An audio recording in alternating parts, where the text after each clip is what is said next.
अस्सलाम वालेकुम to all of you, welcome to physics class. तो जैसा कि कल तक हमने जो टॉपिक पढ़ा हुआ था वो हमने इंट्रोडक्शन किया हुआ था स्केलर्स और वेक्टर्स के बारे में। आज हम उसके कुछ सिंपल टाइप्स ऑफ वेक्टर्स हैं उनको हम डिस्कस करने जा रहे हैं। मेरी बात थोड़ा जहन में रख लीजिएगा कि ये जो आपका टॉपिक है ये एडवांस टॉपिक है, ये आप लोगों को बेसिकली फर्स्ट ईयर में पढ़ाया जाता है, मगर टाइप्स ऑफ वेक्टर्स को जानना भी बहुत ज़रूरी होता है, इसलिए यह टॉपिक हम मैट्रिक क्लास में ऐड कर देते हैं। तो कोई भी मसला नहीं होगा, यहाँ जो सिंपल टाइप्स हैं वेक्टर के उनको अब हम डिस्कस करने जा रहे हैं। इक्वल वेक्टर पढ़ेंगे, परपेंडिकुलर, पैरेलल या उसके साथ साथ 3-4 और वेक्टर के टाइप्स हैं उनको हम डिस्कस करेंगे। बाकी इसको आप फर्दर डिटेल्ड में फर्स्ट ईयर में भी स्टडी कर सकते हैं, कोई भी मसला नहीं होगा आप लोगों के लिए। सबसे पहले अब हम बात करने जा रहे हैं टाइप ऑफ वेक्टर में इक्वल वेक्टर्स के बारे में कि इक्वल वेक्टर्स को किसे कहते हैं हम। सबसे पहले हम बात करते हैं, नंबर फर्स्ट है equal vectors.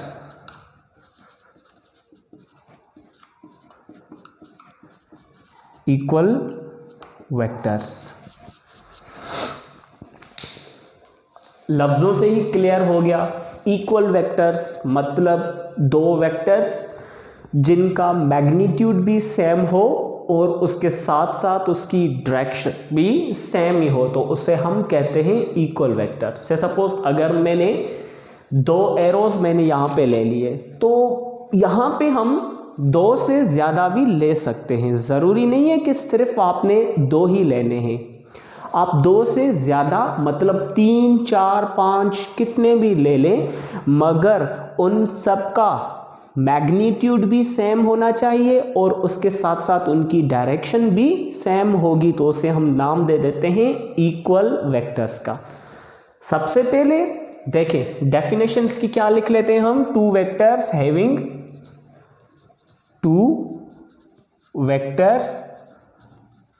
Having same magnitude, two vectors having same magnitude and similar in direction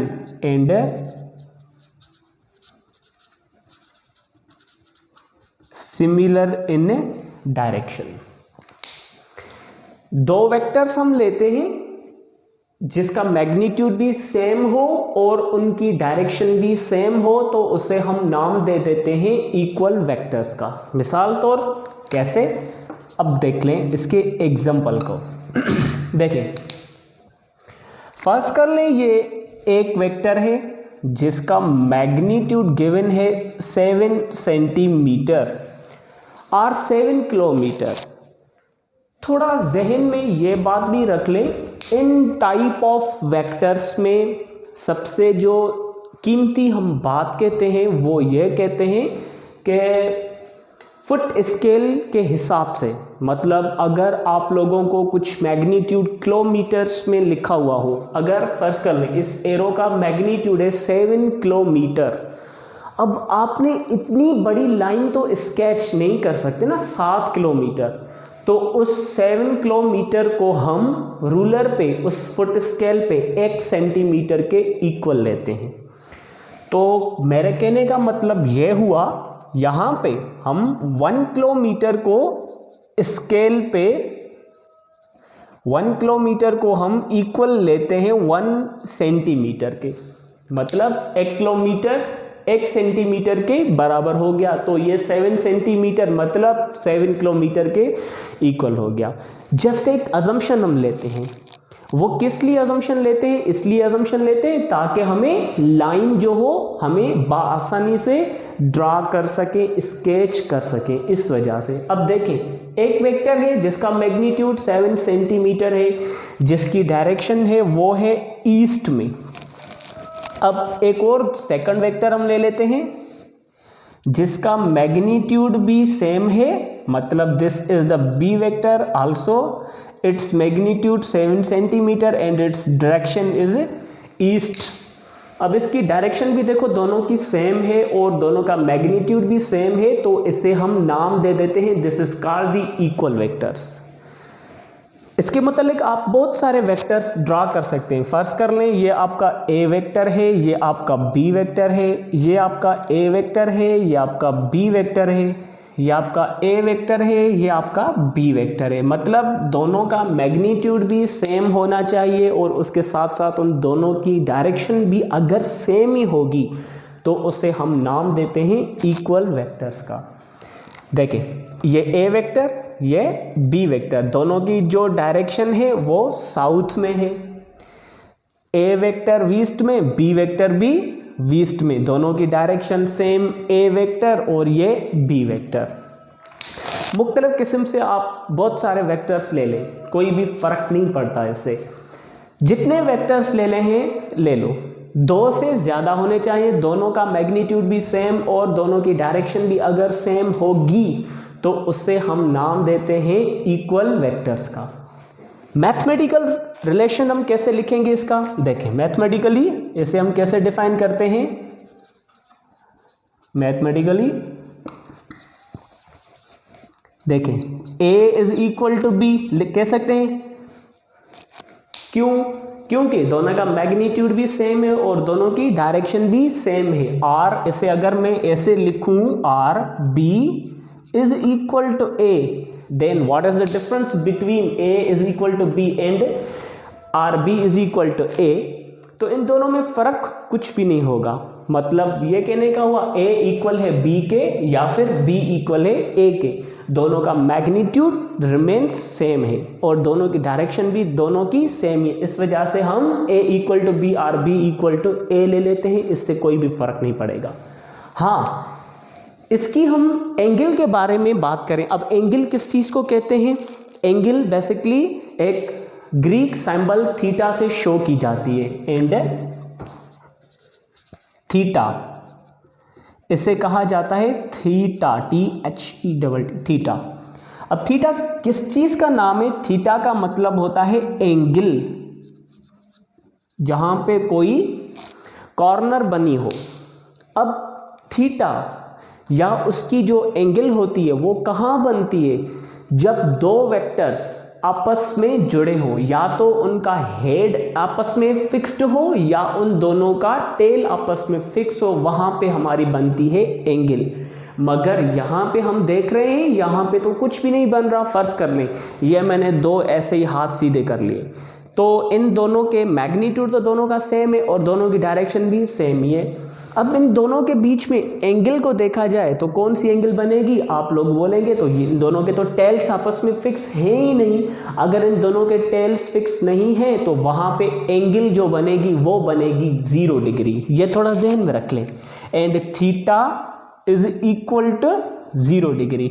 0 का मतलब है वहां पे कुछ भी एंगल नहीं बन रही। अब एंगल कहाँ बनती है? जहां दो वेक्टर्स के या तो हेड या तो टेल आपस में क्या हो? फिक्स्ड हो। देखें, अब यहां से मैंने इन फिंगर्स को देखें, अब फिंगर एक जो फिंगर है वो किस डायरेक्शन में जा रही है? एक जा रही है ईस्ट में और दूसरी जा रही है साउथ में। देखें यहाँ पे एक कॉर्नर बन रही है, यहाँ पे एंगल बन रही है। क्यों बन रही है? क्योंकि इस फिंगर और थंब दोनों एक ही पॉइंट पे जुड़े हुए हैं, एक ही पॉइंट पे फिक्स्ड है, इसलिए यहाँ पे कॉर्नर बन रही है। हाँ, अगर मैं ऐसे ही उंगली को सीधा कर दूं, अब यहाँ पे कौन सी एंगल बनेगी? यहाँ पे बनेगी आपकी 0 डिग्री। वाई? क्योंकि ये फिक्स्ड नहीं है। सही है, तो यहाँ पे ये फिक्स्ड टेल्स नहीं है, इस वजह से एंगल वहां पे जो बनेगी वो बनेगी आपकी 0 डिग्री। अब इक्वल वेक्टर्स को कैसे हमने डिफाइन कर लिया? 2 vectors having same magnitude as well as similar in direction. मतलब उसका मैग्नीट्यूड भी सेम, डायरेक्शन भी सेम, तो वो इक्वल वेक्टर कहलाएगा। Number first. Second one type जो है वो हम कहते हैं पैरेलल वेक्टर्स। Parallel vectors. अब पैरेलल वेक्टर्स किसको कहते हैं? पैरेलल वेक्टर्स को डिफाइन करने के लिए हम यहां पे लिखते हैं 2 vectors having same different magnitude, having different magnitude but similar in direction,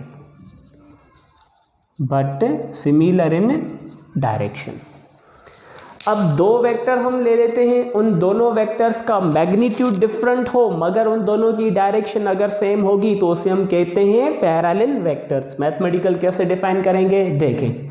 अब ये ए वेक्टर है और ये बी वेक्टर है। देखो इन दोनों के बीच में मैग्नीट्यूड भी डिफरेंट है और डायरेक्शन दोनों की सेम है। मतलब ये ए वेक्टर मैग्नीट्यूड कुछ भी लिख लें, फर्ज कर लें यहाँ पे मैंने 7 सेंटीमीटर सेम ही लिख लिया, और ये बी वेक्टर इसका जो मैग्नीट्यूड है वो है 2 सेंटीमीटर। अब डायरेक्शन की बात करें तो दोनों की डायरेक्शन ईस्ट में है।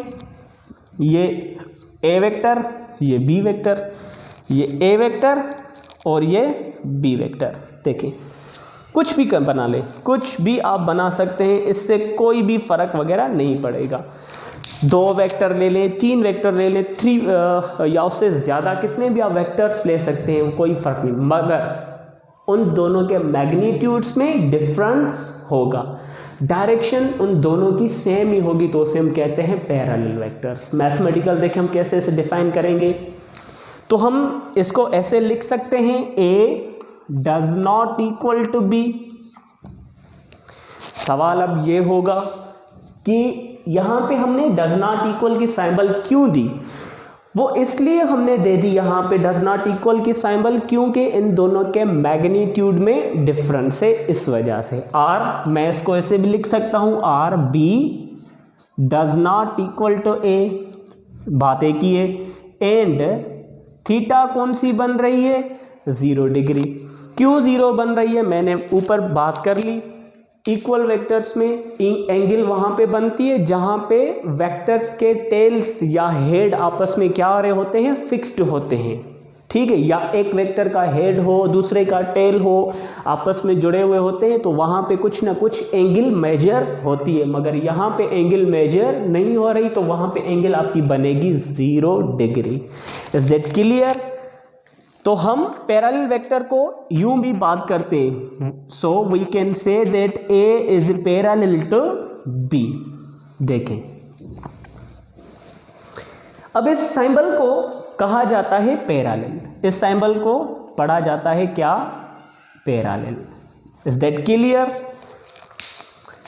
जिस जिस बंदों के पास मेरे नोट्स हैं वहाँ पे मैंने एक पैरेलल वेक्टर्स के नीचे मैंने एक नोट लिखा हुआ है। उस नोट में ये लिखा हुआ है, note that equal vectors can be called parallel vectors. Equal vector को पैरेलल वेक्टर कहा जाता है, but parallel vector can not be called equal vector. Parallel vectors को इक्वल नहीं कहा जाता, मगर इक्वल को पैरेलल कहते हैं। क्यों? वो इसलिए आपने एक मैथमेटिक्स में सेट्स के बारे में भी पढ़ा होगा कि equal sets can be called equivalent set, but equivalent set can not be called क्या, इक्वल सेट्स। तो वहां पे वही मैथमेटिकल रिलेशन हम स्टार्ट कर रहे हैं। अब देखें मैं जनरल एग्जांपल ले लेता हूं लाइट रेडिएशंस का। तो लाइट रेडिएशन जब सन टुवर्ड्स अर्थ आती है तो वो सूरज की जो किरणें हैं वो भी पैरेलल आती है, किसकी तरफ, सन की तरफ। तो हर एक जगह पे आपने यही पढ़ा होगा कि the light radiations parallelly light radiations comes from sun to earth. और किसी भी लाइट के बारे में हम बात कर लें, या कोई भी बंदा रोड पे खड़े होकर भाग रहा है, तो उन दोनों बच्चों को, दोनों को हम बोलेंगे कि वो दोनों पैरेलल डायरेक्शन में भाग रहे हैं, या उन दोनों का मैग्नीट्यूड भले ही डिफरेंट हो या इक्वल हो, मगर उसको हम पैरेलल को हम इक्वल कह सकते हैं। मगर पैरेलल को इक्वल को पैरेलल कह सकते हैं, मगर पैरेलल को इक्वल नहीं कह सकते। ये मैंने एक पॉइंट अपने नोट्स में नोट डाउन की हुई है, ये थोड़ा पढ़ लीजिएगा। तो इन दोनों के बाद हम थर्ड वन टाइप के बारे में हम बात करते हैं, उसका नाम है परपेंडिकुलर वेक्टर। परपेंडिकुलर वेक्टर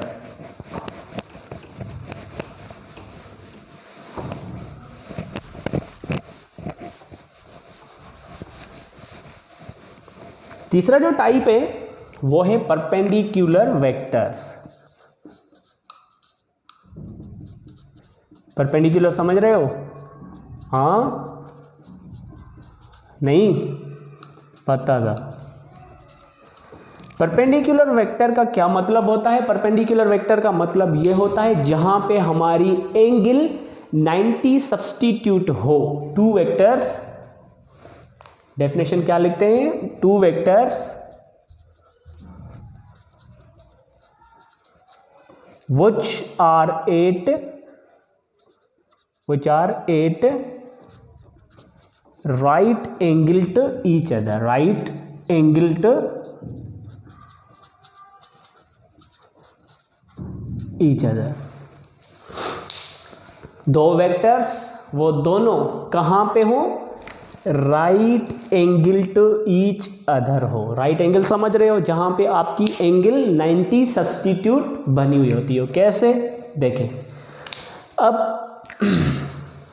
ये एक वेक्टर, ये बी वेक्टर, ये ए वेक्टर है, किस डायरेक्शन में है? ये है ईस्ट डायरेक्शन में, और ये बी वेक्टर है, इसकी डायरेक्शन क्या है? साउथ और नॉर्थ डायरेक्शन में है। अब देखिए इन दोनों के टेल्स आपस में जुड़े हुए हैं। यहाँ पे देखें आपकी एंगल सब्स्टिट्यूट हो रही है। कौन सी एंगल बन रही है? 90 एंगल की। इस board of sheet of board को ही देख लें, यहाँ पे भी आपको नजर आएगी 90 एंगल। देखें ये एक्स एक्सिस पे है और ये वाई एक्सिस पे। देखें यहाँ पे एंगल सब्स्टिट्यूट हो रही है, तो यहाँ पे आपने एंगल कैसे सबटेन करनी है? इस वजह से। तो मतलब कहेंगे यहाँ पे एंगल आपकी 90 बन रही है।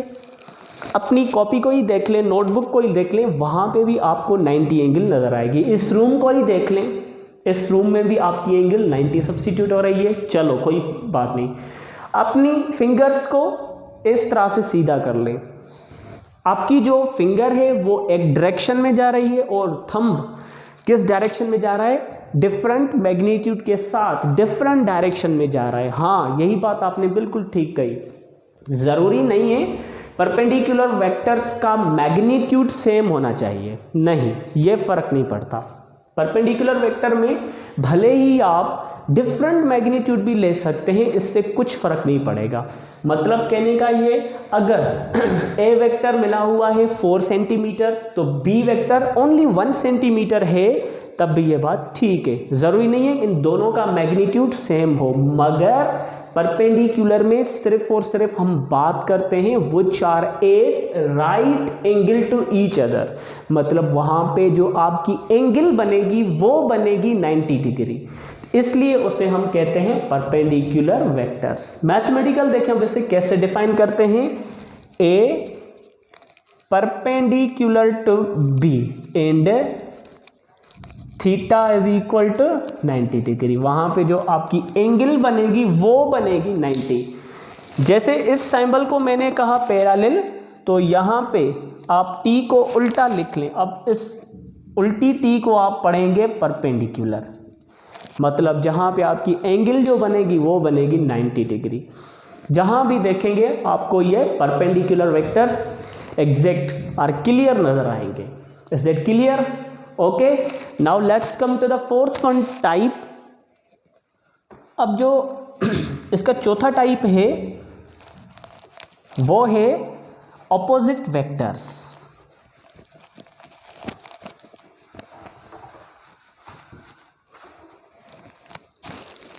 अपोजिट को हम एंटी पैरेलल भी कहते हैं, कोई फर्क नहीं है।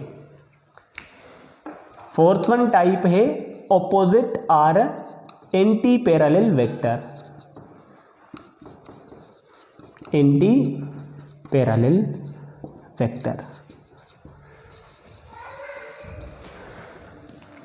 कुछ बंदों का यही हिसाब किताब चल रहा होता है कि जो ऑपोजिट वेक्टर है, ऑपोजिट वेक्टर को हम नेगेटिव वेक्टर भी कहते हैं, एंटी पैरेलल भी कहते हैं, मगर नहीं, इनके बीच में बहुत सारा डिफरेंस रखा हुआ है।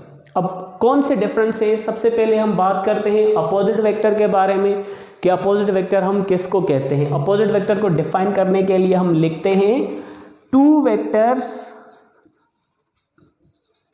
Having different magnitude, having different magnitude and also opposite in direction। यहाँ पे आपने different वर्ड यूज नहीं करना, आपने लिख लेना है यहाँ पे having different magnitude and also opposite in direction. मतलब दो वेक्टर्स आप उठा लें, अब उन दोनों का मैग्नीट्यूड भी डिफरेंट हो और उसके साथ साथ डायरेक्शन उन दोनों की अपोजिट होनी चाहिए। यहाँ पे कुछ स्टूडेंट्स का ये कॉन्सेप्ट काम आता है कि अपोजिट वेक्टर में हम डायरेक्शन डिफरेंट ले सकते हैं। अगर हमने डिफरेंट ले लिया तो वो आपका परपेंडिकुलर बन जाएगा। देखिए, एक जा रही है ईस्ट में, ये जा रही है साउथ में, ये हो गई डिफरेंट डायरेक्शन। अगर हम अपोजिट डायरेक्शन की बात करेंगे तो अपोजिट का मतलब ये होगा इस तरह से। अब मेरा एक जो हैंड है, लेफ्ट हैंड ईस्ट डायरेक्शन में जा रहा है, तो राइट हैंड कौन सी डायरेक्शन में जा रहा है? West direction. इसका मतलब ये हुआ east is opposite to west and north is opposite to south.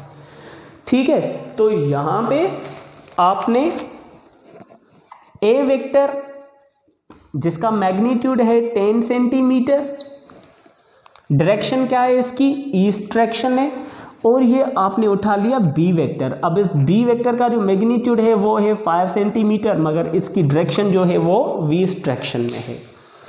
इसे आपने कह देना है opposite are anti parallel vectors. Anti parallel में बेसिकली जो आपकी एंगल बनती है वो बनती है 180। सही है, डेफिनेशन आप यही लिख सकते हैं, या एंटी पैरेलल में आप ये भी इस तरह से भी आप बोल सकते हैं एंटी पैरेलल को, two vectors having same magnitude but opposite in direction, ये भी आप कह सकते हैं एंटी पैरेलल में। ठीक है, अपोजिट को हम कहते हैं two vectors having different magnitude and also opposite in direction. Anti parallel में अगर ये आपने समझ लेना है तो ठीक है, अगर नहीं आ रहा तो कहीं आप ऐसा भी पढ़ते हैं एंटी पैरेलल के बारे में, two vectors having same magnitude but opposite in direction.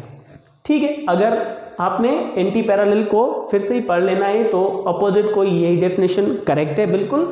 Anti parallel आप दोबारा लिख सकते हैं, कोई भी फर्क नहीं पड़ता। ठीक है, मतलब ये हुआ कि इन एंटी पैरेलल में आपकी जो एंगल बनेगी वो बनेगी 180 डिग्री, सिर्फ फर्क यही होगा। अब इन एंगल्स का बहुत बड़ा चक्कर चल रहा है आजकल। बच्चों को एंगल समझ में नहीं आती है कि कहाँ पे ये एंगल 0 बन रही है, कहाँ पे 90 बन रही है, कहाँ पे 180 बन रही है। आप लोगों को सिंपल मैं एक ट्रिक दे रहा हूँ। ट्रिक ये है, आपने एक सर्किल बना लेना है। अब इस सर्किल को 4 इक्वल हिस्सों में डिवाइड कर देना है। अब यहाँ पे देखेंगे आप, यहाँ पे आपकी बनेगी 0 डिग्री, तो यहाँ पे आपकी बनेगी 90 डिग्री, मतलब परपेंडिकुलर हो गया। 0 to 90 मतलब परपेंडिकुलर वेक्टर्स। और यहाँ पे आपकी बनेगी 180, यहाँ पे बनेगी 270 और यहाँ पे बनेगी आपकी 360। मैक्सिमम जो एंगल होती है वो होती है 360 और मिनिमम होती है 0 डिग्री। 0 से कम कोई भी एंगल नहीं होती, 360 से कोई भी एंगल ग्रेटर नहीं होती। मतलब मैक्सिमम एंगल होगी आपकी 360 और 0 हो गई आपकी मिनिमम डिग्री। ठीक है, तो अगर फिर भी आपको याद नहीं आ रहा है, 0 90 के बाद हर एक पार्ट में आपने 90 को ऐड कर देना है। 90 में 90 ऐड करेंगे 180 बन जाएगा। 180 में आपने 98 कर देना है तो 270 बन जाएगा। 270 में 98 करेंगे तो 360 बन जाएगा। अगर फिर भी नहीं याद आ रहा है तो 9 का टेबल पढ़े। 1 9 the 9, 2 9 the 18, 3 9 the 27 and 4 9 the 360 or 36। ठीक है, इस तरह से भी आप याद कर सकते हैं, कोई भी फर्क नहीं पड़ता। अगर फिर भी आपको यकीन नहीं आ रहा है तो आपने ज्योमेट्री को खोलें। ज्योमेट्री में आपका एक प्रोटेक्टर निकलता है, हाफ गोल जिसे हम कहते हैं, आधा गोल। अब उस आधे गोल को ही आप यूं ही सीधा रख के देखेंगे तो यहाँ पे आप लोगों को 0 एंगल नज़र आएगी, तो उसके बिल्कुल डिफरेंट में देखेंगे, ऊपर साइड में आपकी 90 नज़र आएगी और जैसे ही वापस आएंगे आपको 180 बिल्कुल क्लियर आपको नज़र आएगी। ये हाफ गोल की हम बात करें, अब उस हाफ गोल को नीचे एक और हाफ गोल रख दें तो एक सर्किल बन जाएगा। 180 प्लस 180 कितना हो जाएगा, 360 हो जाएगा। तो 360 से मैक्सिमम कोई भी एंगल नहीं होती और मिनिमम 0 एंगल होती है। Is that clear? ओके, ये था हमारा अपोजिट वेक्टर। अपोजिट वेक्टर के बाद हम बात करते हैं हम नेगेटिव वेक्टर के बारे में। नेगेटिव वेक्टर्स,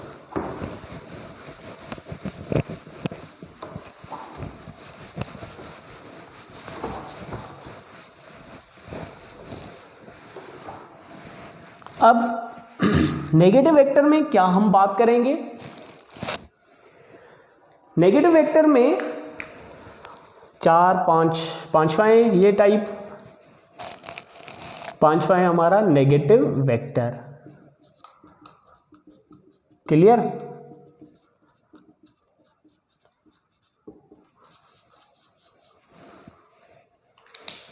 नेगेटिव वेक्टर में हम बात करेंगे 2 vectors having same magnitude but opposite in direction।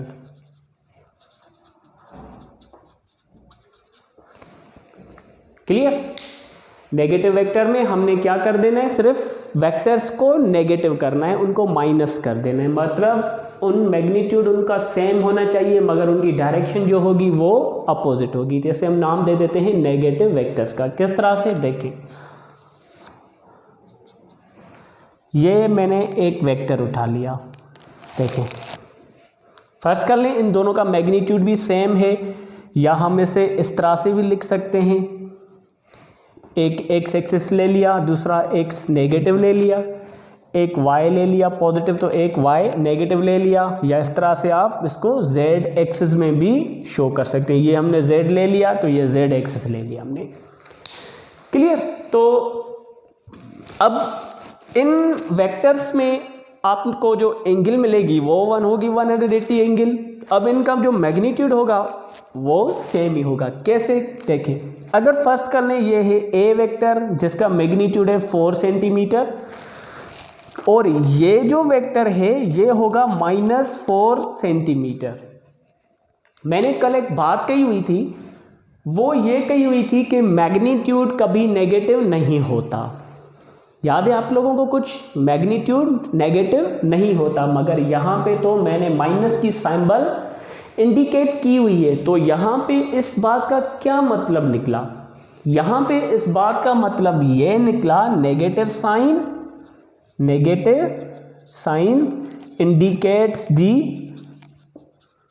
indicates the opposite direction।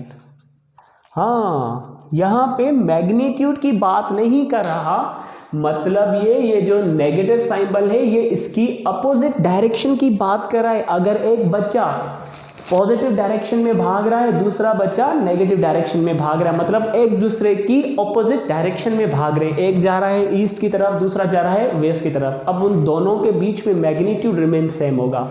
दोनों बच्चों को टास्क दिया जाएगा यही कि आप लोगों ने 1 किलोमीटर तक भागकर वापस आ जाना है। इस बंदे को भी हमने यही बोला हुआ है कि 1 किलोमीटर भागकर वापस आ जाना है, मगर वो दोनों बच्चे एक दूसरे की ऑपोजिट डायरेक्शन में क्या कर रहे हैं, रनिंग कर रहे हैं। तो यहाँ पे ये जो माइनस की सिंबल है ये शो कर रही है इसकी अपोजिट डायरेक्शन की। अब इसको मैथमेटिकल कैसे डिफाइन करेंगे, देखें, a कौन सा है, प्लस का, और माइनस क्या है, b है, is equal to a remain same, plus into minus, result will become minus, उसके बाद क्या आ जाएगा, ये b आ जाएगा, जो इक्वल हो जाएंगे किसके, 0 के। मीन्स यहाँ पे जो r आपको मिलेगी वो 0 मिलेगी। सवाल अब यही बच्चे करते हैं, यहाँ पे 0 कैसे आया, या इसका जो रिजल्ट है वो 0 कैसे बना।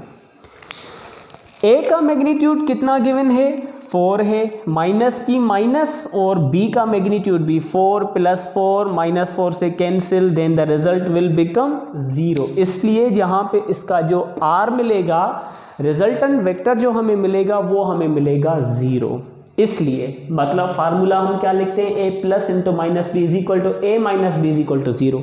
सिंपल वर्ड्स में आपने a - b = 0 कर देना है, कुछ भी नहीं करो आप, बस सिर्फ इस पॉइंट को थोड़ा जहन में रख ले, a - b = 0। मतलब ये यहाँ पे जो माइनस सिंबल आ गई, ये किसको शो कर रही है, ऑपोजिट डायरेक्शन को शो कर रही है। ये है आपका पांचवा वेक्टर। क्लियर। उसके बाद हम बात करते हैं छठे वेक्टर के बारे में, जिसका नाम है फ्री वेक्टर।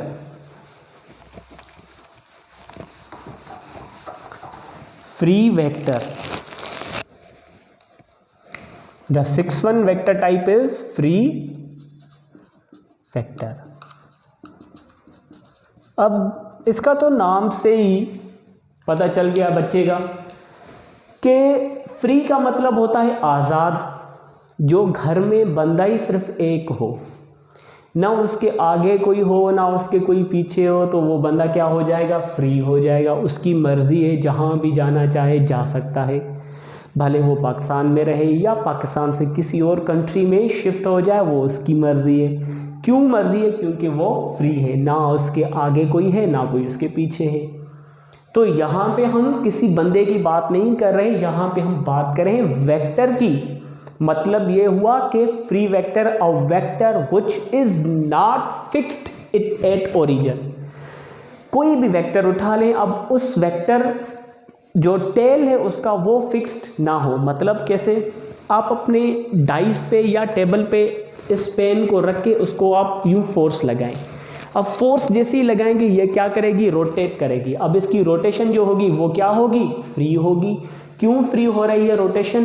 इसलिए क्योंकि इसका जो टेल है वो फिक्स्ड नहीं है। ठीक है, इस वजह से वो फ्री टू रोटेट कर रही है। डेफिनेशन क्या लिखेंगे हम इसकी, अ वेक्टर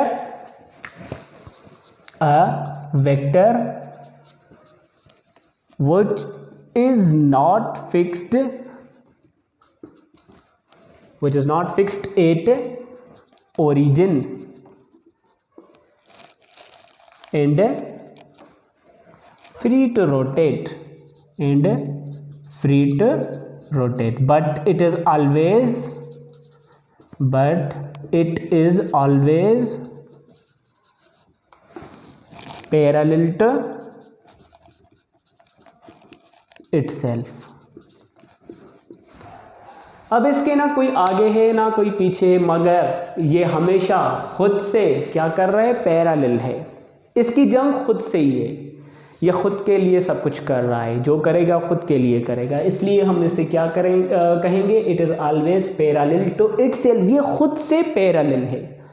मतलब कहने का ये हुआ, फर्ज कर लें किसी भी वेक्टर को हम फोर्स लगाएंगे, अब उसकी मर्जी है, जहाँ भी जाना चाहे एक्स एक्सिस में मूव करे, वाई में मूव करे या जेड में मूव करे। अब इसका एग्जाम्पल ही मैंने ये लिखा हुआ है, vector force, vector of force. Clear. Vector of force की बात कर लें हम। फोर्स भी देखें ना, मैंने क्या बोला था, force is also a vector quantity. क्यों वेक्टर क्वांटिटी है? अब जिस डायरेक्शन में फोर्स लगाएंगे उसी डायरेक्शन में ऑब्जेक्ट हमारा क्या करेगा, मूव करेगा। तो मतलब क्यों मूव कराए, क्योंकि वो तो फ्री है, हम उसे हम क्या कह रहे हैं, लगा रहे हैं, फोर्स लगा रहे हैं। फोर्स लगने के बाद वो क्या करेगा, उसी डायरेक्शन में मूव करेगा। क्यों मूव कराए? क्योंकि उसका जो टेल है वो फिक्स्ड नहीं है। अब उसकी मर्जी है, एक्स में मूव करे, वाई में करे या जेड में मूव करे, मगर वो हमेशा खुद से क्या है, पैरेलल है अपने आप से। इसलिए हम उसे नाम दे देते हैं फ्री वेक्टर। क्लियर। उसके बाद हम एक और वेक्टर लिख रहे हैं जिसका नाम है, फ्री वेक्टर के बाद सातवां हम टाइप पढ़ रहे हैं इसका, जिसका नाम है null or zero vector. Null or zero vector. Null set आपने पढ़ा हुआ है, नल का मतलब zero set, empty set, void set. यहाँ पे हम नल आर जीरो वेक्टर लिखेंगे, मतलब वो वेक्टर जिसका मैग्नीट्यूड क्या हो, जीरो हो। A vector having magnitude